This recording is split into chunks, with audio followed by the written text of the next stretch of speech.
Mail और female gametes के development के बाद उन गैमेट्स का फ्यूज़न होता है, जिसे हम लोग फर्टिलाइजेशन के नाम से भी जानते हैं। ये फर्टिलाइजेशन की प्रोसेस अलग अलग मेथड के द्वारा हो सकती है, यानी कि मेल और फीमेल गैमेट्स के पहुँचने आपस में मिलने की जो प्रक्रिया है वो फ्यूज़न कहलाएगी। और ये प्रोसेस बहुत ही लेंदी प्रोसेस होती है, लेकिन उसके पहले मेल गैमीट को फीमेल गैमीट तक पहुंचने का एक माध्यम की ज़रूरत होती है, पहुंचने का एक ज़रिया चाहिए होता है। तो आज हम लोग उसी टॉपिक पर डिस्कस करने वाले हैं, तो चलिए शुरू करते हैं। हेलो स्टूडेंट्स, मैं हूं दिनेश दत्त और आप देख रहे हैं मेरा यूट्यूब चैनल स्टूडेंट टेक। आज का जो हमारा टॉपिक है वो है पॉलिनेशन। पॉलिनेशन यानी परागण। परागण क्या है, परागण की प्रक्रिया कैसे होती है, कितने टाइप का होता है और उसको कैसे हम लोग बहुत ही आसान तरीके से समझ सकते हैं। तो चलिए देखते हैं। पॉलिनेशन वह प्रक्रिया है जिसमें परागकण एंथर से निकलकर स्टिग्मा तक पहुंचते हैं। यानी इसको अगर और सिंपल करें तो इसका मतलब है कि एंथर से निकलकर परागकणों का स्टिग्मा तक जाना या स्टिग्मा में गिरना पॉलिनेशन कहलाता है। ये एक आसान डेफिनेशन है कि परागकणों का एंथर से निकलकर स्टिग्मा तक पहुंचना, ये पॉलिनेशन है। ओके, तो ये एक बहुत ही इजी डेफिनेशन है, इसको याद रखिएगा, यही आप लोगों का फंडामेंटल बेस है। ठीक, पॉलिनेशन होता कितने टाइप का है? मेनली दो टाइप का। एक होता है सेल्फ पॉलिनेशन, एक होता है क्रॉस पॉलिनेशन। लेकिन एक तीसरे टाइप का पॉलिनेशन भी होता है जिसे हम लोग कहते हैं आर्टिफिशियल पॉलिनेशन। आर्टिफिशियल पॉलिनेशन क्या होता है कि जब हम लोग कृत्रिम रूप से स्वयं से पॉलिनेशन करा दें, एक परागकण को एक पौधे से निकाल करके दूसरे फ्लावर के स्टिग्मा में पहुंचा दें, तो वो आर्टिफिशियल तरीका हो गया। पौधा अपने आप से पॉलिनेट नहीं हो रहा, फ्लावर अपने आप पॉलिनेट नहीं हो रहा है, हम उसको करा रहे हैं, तो वो कंडीशन आर्टिफिशियली कहलाएगी। ओके, तो हम दोनों टॉपिक को डिस्कस कर रहे हैं। Self pollination. सेल्फ पॉलिनेशन क्या होता है?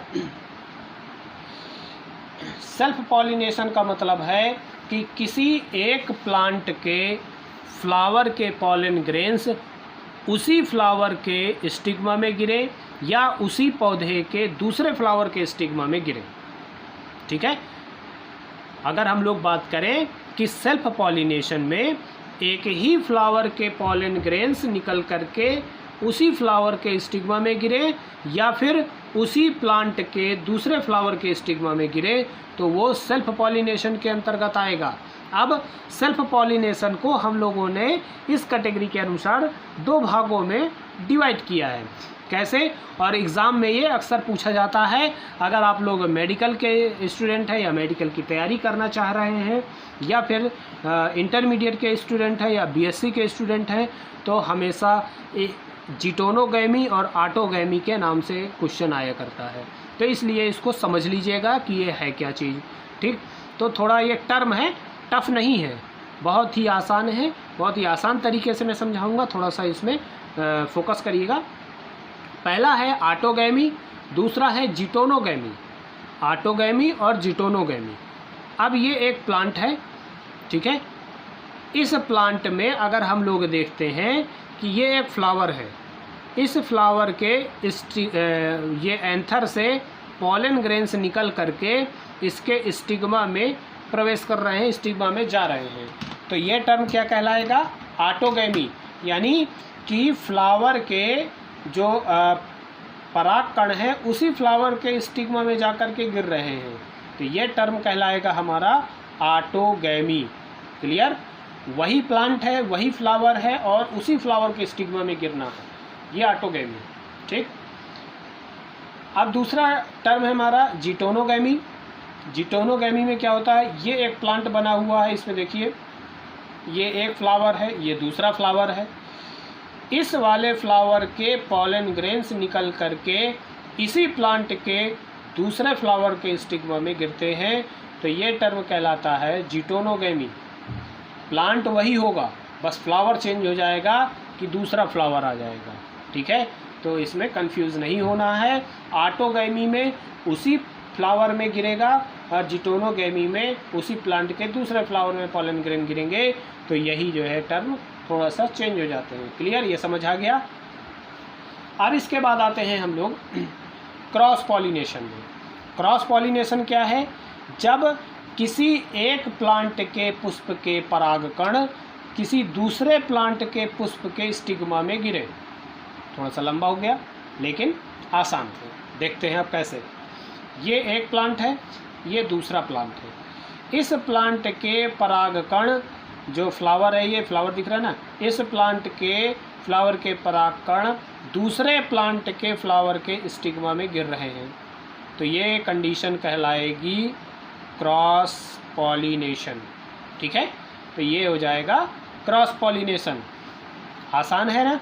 यानी एक प्लांट के फ्लावर के पॉलन ग्रेन्स दूसरे प्लांट के फ्लावर के स्टिग्मा में गिरे, क्रॉस पॉलिनेशन। लेकिन याद रखिएगा कि क्रॉस पॉलिनेशन के अंतर्गत पॉलन ग्रेन्स अपने आप जंप करके दूसरे फ्लावर के स्टिग्मा में नहीं पहुंचते हैं। इनके लिए माध्यम की आवश्यकता होती है। अलग अलग मीडियम्स चाहिए उसको, जो है एक माध्यम की आवश्यकता होगी। तो वो माध्यम क्या हो सकते हैं? एयर, एनिमल और वाटर। यानी कि हवा भी हो सकती है, कोई जंतु भी हो सकता है और जल भी हो सकता है। ये माध्यम है। इन माध्यमों के द्वारा परागकण दूसरे दूसरे प्लांट्स में पहुंचते रहते हैं। तो अब इनके टर्म कैसे होते हैं ज़रा समझ लीजिएगा कि बहुत कम केस में ये देखा गया है कि एयर पॉलिनेशन पूछा हो या एनिमल पॉलिनेशन पूछा हो या वाटर पॉलिनेशन पूछा हो। याद रखिएगा, थोड़ा सा समझिएगा इसको, ये इम्पॉर्टेंट है।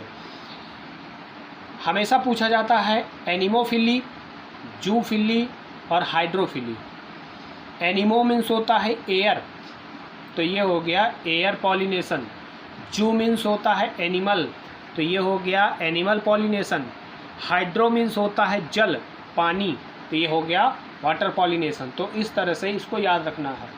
अगर कोई भी परागण की क्रिया हवा के द्वारा हो रही है, यानी कि तेज हवा आई, पॉलन ग्रेन्स को उड़ा करके ले गई और दूसरे फ्लावर तक पहुंचा दी, ठीक है, तो ये हो गया एनिमोफिली। अगर परागकण किसी जंतु के माध्यम से दूसरे फ्लावर तक पहुंचते हैं। अब जंतु कौन सा इसमें आ सकता है भाई? इसमें सबसे ज़्यादा जो पॉलिनेशन की प्रक्रिया होती है जंतुओं में, वो इंसेक्ट के द्वारा होती है, कीड़ों के द्वारा होती है, ठीक है। कीड़ों के द्वारा, फिर पक्षियों के द्वारा, चमगादड़ों के द्वारा, घोंघा के द्वारा, ठीक है। तो अलग अलग मेथड के द्वारा पॉलिनेशन जो होता है एनिमल्स के थ्रू, तो वो जूफिली के अंतर्गत आएगा। अब जैसे इंसेक्ट की बात करते हैं, इंसेक्ट जब इस फ्लावर के अंदर प्रवेश करेगा, नेक्टर लेने के लिए आएगा, तो उसकी बॉडी में एंथर जब बार बार टच होंगे तो एंथर वाल फट जाती है और पॉलन ग्रेन्स उसकी बॉडी में चिपक जाते हैं। और परागकण जब उसकी बॉडी में चिपकेंगे और फिर ये उड़ करके दूसरे फ्लावर में नेक्टर लेने के लिए जाएगा, तो ये स्टिग्मा के संपर्क में जैसे ही आ जाएगा तो यहाँ पर पॉलन ग्रेन्स स्टिग्मा में ट्रांसफ़र हो जाएंगे। याद रखिएगा कि स्टिग्मा में कुछ मॉडिफिकेशंस होते हैं, रूपांतरण होते हैं, कुछ ऐसे जो है अपेंडेजेस पाए जाते हैं जिनके द्वारा परागकण इनमें सरलता से चिपक जाते हैं। जैसे अगर स्टिग्मा की सरफेस हेयर लाइक स्ट्रक्चर के रूप में पाई जाए, यानी कि हेयरी हो, स्टिग्मा की सरफेस में हेयर लाइक स्ट्रक्चर्स पाए जाएं, तो परागकण सरलता से इसमें फंस जाते हैं, तो पॉलिनेशन हो जाता है। अगर स्टिग्मा थोड़ा सा चिपचिपा हो या उसमें कुछ पॉलीसैकेराइड्स पाए जाएं जिससे परागकण सरलता से चिपक जाएं, तो इस तरह से भी पॉलिनेशन हो जाता है और यहीं पर फिर पॉलन ग्रेन जर्मिनेट होकर के पॉलन ट्यूब का निर्माण कर लेते हैं, ठीक है। तो इस तरह से इसमें कुछ चीज़ें, स्पेशल चीज़ें पाई जाती हैं जिनके थ्रू पॉलिनेशन सरलता से होता है, ठीक। फिर आता है इसमें वाटर पॉलिनेशन। वाटर पॉलिनेशन जो होगा वो मोस्टली एक्वाटिक प्लांट्स में होता है, जलीय पौधों में होता है। जलीय पौधों में जैसे अगर जो निम्फिया वगैरह है, निम्फिया की बात करते हैं, निम्फिया में नीचे जो है जो मेल फ्लावर होगा वो नीचे होता है, फीमेल फ्लावर वाटर की सरफेस के ऊपर तैरता होता है, फनल शेप्ड होता है। इसके परागकण थोड़ा ड्राई होते हैं, वैक्सी लेयर का डिपोजिशन होता है जिसके थ्रू ये भीगते नहीं हैं और हल्के होने के कारण ये वाटर की सरफेस में ऊपर आ जाते हैं। जल के बहाव के थ्रू उस फनल लाइक स्ट्रक्चर कीप नुमा संरचना के अंदर प्रवेश कर जाते हैं और पॉलिनेशन कंप्लीट हो जाता है। तो इसका मैं एक वीडियो ले आऊँगा, तो वीडियो के थ्रू आपको समझा दूंगा विद फिगर, तो वो ज़्यादा क्लियर हो जाएगा। ठीक है, तो उसमें आप परेशान ना होइएगा। एक एनिमल पॉलिनेशन में आता है सैल्विया का पॉलिनेशन। ठीक है, सैल्विया का पॉलिनेशन, सैल्विया में जो पॉलिनेशन होता है इंसेक्ट्स के थ्रू, वो भी कई बार एग्ज़ाम में पूछा जाता है। और जो हाइड्रोफिली में निम्फिया वगैरह है उसके बारे में भी पूछा जाता है। तो मैं उन दोनों का वीडियो एक साथ ले आऊँगा, तो उसको आप लोग देख लीजिएगा, समझ जाएंगे। ठीक है, तो अगर आपको ये वीडियो अच्छा लगा हो तो तुरंत अभी जस्ट लाइक कर दीजिए। अगर एक भी समझ में आया हो तो मेरे चैनल को सब्सक्राइब कर लीजिए और वीडियो को ज़्यादा से ज़्यादा शेयर करिए। ठीक है, थैंक यू सो मच।